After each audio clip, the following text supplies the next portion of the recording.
The toughest bosses to beat in Sekiro: Shadows Die Twice. The much-awaited Sekiro: Shadows Die Twice has finally been released, and it's received a great reception from gamers and critics the world over. On release day, Sekiro drew over 108,000 concurrent players on Steam, the highest for a new game launched during January to March 2019, and the third highest of any Japanese game in the platform's history, behind only Monster Hunter World and Dark Souls 3. The game has a total of 17 bosses and 19 mini-bosses. We'll be ranking the bosses according to the difficulty faced when facing them. So without further ado, here's our list of the toughest bosses in Sekiro: Shadows Die Twice.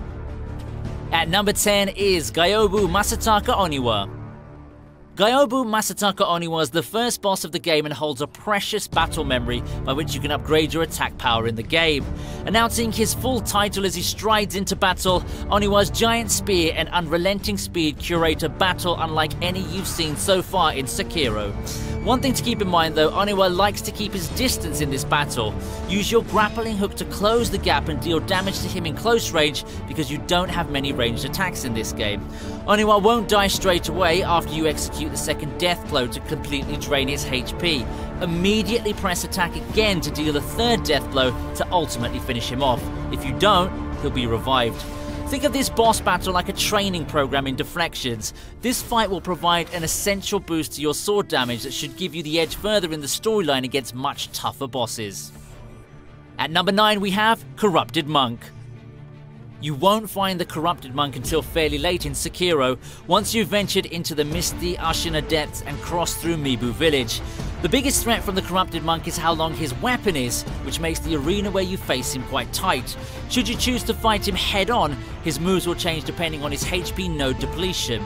Because the monk has many consecutive attacks, it's easy to deal with posture damage by parrying his attacks. Also, you'll need to do damage when you can by getting in close, otherwise he'll recover his posture quickly. Here's some useful advice. You can cause massive posture damage to the Corrupted Monk if you use Divine Confetti, which wrecks apparition enemies like this one. At number 8 we have Guardian Ape. The Guardian Ape's a giant, belligerent animal and it merges the two enemy types, wailing away at you with its fists and following up with a massive sword. You'll find the Guardian Ape on your road through the poisonous swamps of the Sunken Valley. The Guardian Ape isn't a boss you can parry away at to knock down his posture.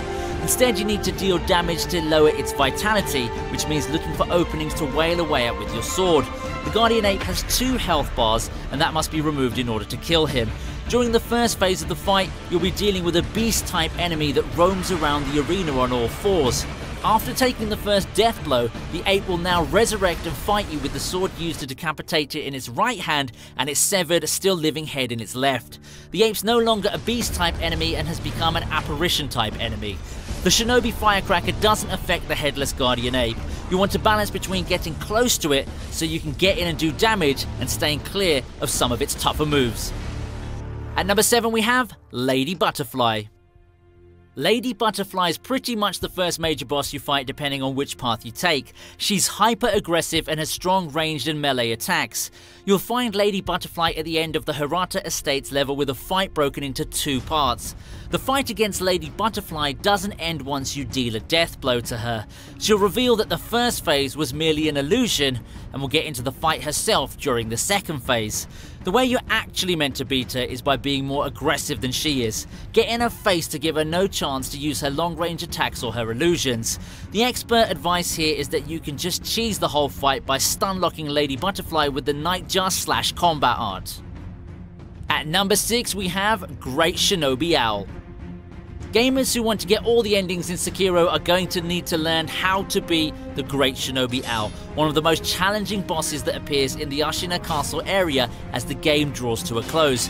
You may feel Owl is undefeatable, but he can be dispatched with a bit of patience and some strategy too.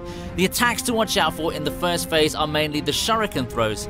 If you dodge to the side, you can avoid the damage. In the second phase, the main attack to watch out for is the smoke bomb. Whatever skills or attacks you perform, don't try a charged attack, as Great Shinobi Owl will Mikiri counter you with a one-hit kill. This fight is a bit of a slog, but if you learn to recognize his openings, you'll conquer this boss eventually. Make sure you consider bringing the Shinobi Firecracker, as this will give you an extra second or 2 to heal up. At number 5 we have Blazing Bull. Blazing Ball's a fairly early, entirely infuriating boss fight. The Blazing Ball can be a confusing one to wrap your head around. You'll be facing a huge, angry bull with horns wrapped in flaming hay. Not only are you trying to avoid getting trampled, you're also dealing with getting set on fire. To make sure your combat isn't interrupted, deal with the fodder enemy prior to fighting the Blazing Bull. You can sneak behind him for a stealth death blow. Defeating the Blazing Bull isn't easy though, but it isn't complicated either. Your main aim is to follow Blazing Bull.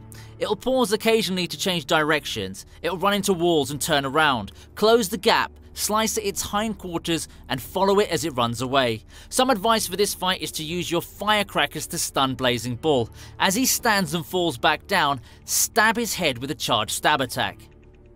At number 4 is Ishin Ashina.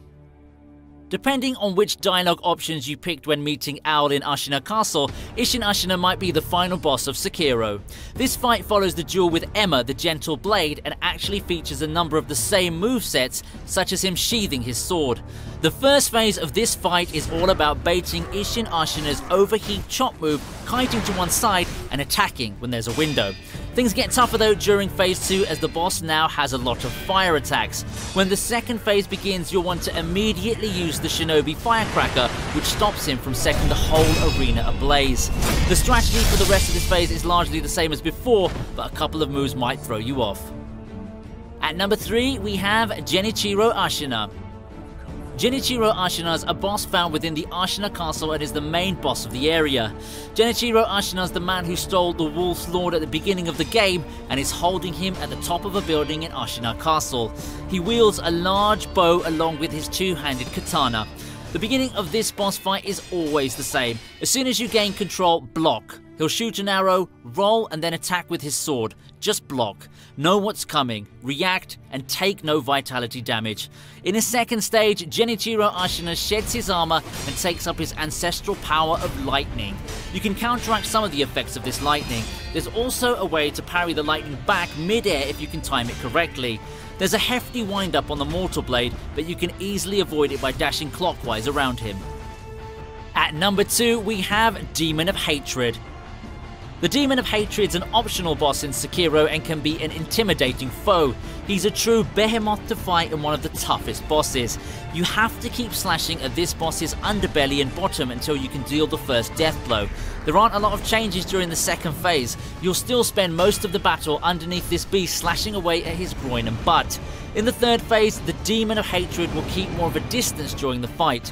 His new moves are a barrage of homing projectiles and a tall ring of fire around him. You'll need to be a bit more patient during this fight, as staying under and behind the demon is a solid tactic for the majority of the boss battle. At number 1, the toughest boss to face in Sekiro is Ishin the Sword Saint. Ishin the Sword Saint's a 4-phase boss fight that will be a tough test of your will and composure. This boss gives you very little room for counterattacks, so you have to be on your toes all the time. The first phase requires you to do a whole lot of deflecting. You're best off staying close to him and parrying. Just keep in mind that it'll take some time to learn the peculiar timing of his attacks. Phase 2 is when he starts showing his true strengths, consisting of thrust attack, massive wind attack, and close sweeps. You'll have to use different skills to come out of this battle on the winning side. Phase 3 does get even tougher though. The boss will now have a spear, a small sword, and a gun. Ishin will use the gun whenever the distance between the two of you gets too big. Other attacks are almost similar to Phase 2. And for Phase 4, he has some new sets of attacks, including a long-range wind attack, a lightning swing, and slash attacks. The most difficult part of this fight is managing your posture to keep your health topped up at all times so you have as much posture as possible. And that's the list of the toughest bosses you'll face in Sekiro Shadows Die Twice. As I've mentioned already, this list is totally opinionated and may differ according to the experience of various gamers.